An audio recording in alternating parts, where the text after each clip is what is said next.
শেখ হাসিনার দেশ ত্যাগের পর যে প্রতিক্রিয়া জানালেন ক্রিকেটাররা। কোটা সংস্কার আন্দোলন এবং পরবর্তীতে সরকার পদত্যাগের এক দফা দাবির মুখে শেষ পর্যন্ত সরে দাঁড়াতে হলো শেখ হাসিনাকে। গতকাল সোমবার 5 আগস্ট দেশ ত্যাগের আগে রাষ্ট্রপতির কাছে পদত্যাগপত্র দিয়েছেন তিনি। এ খবর ছড়িয়ে পড়তেই দেশ জুড়ে আনন্দ উৎসব শুরু হয়। এই আনন্দ ছুঁয়ে গেছে ক্রিকেটারদেরও।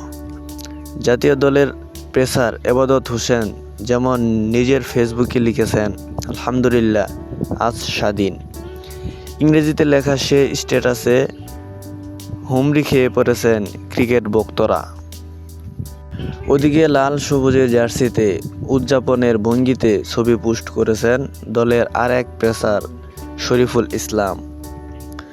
জাতীয় দলে আসা যাওয়ার মধ্যে থাকা আফিফ হোসেন ছাত্রদের সম্মিলিত শক্তিতে সম্মান জানিয়েছেন। ফেসবুক পোস্টে বাংলাদেশের পতাকা ও স্যালুটের ইমোজি ব্যবহার করেছেন।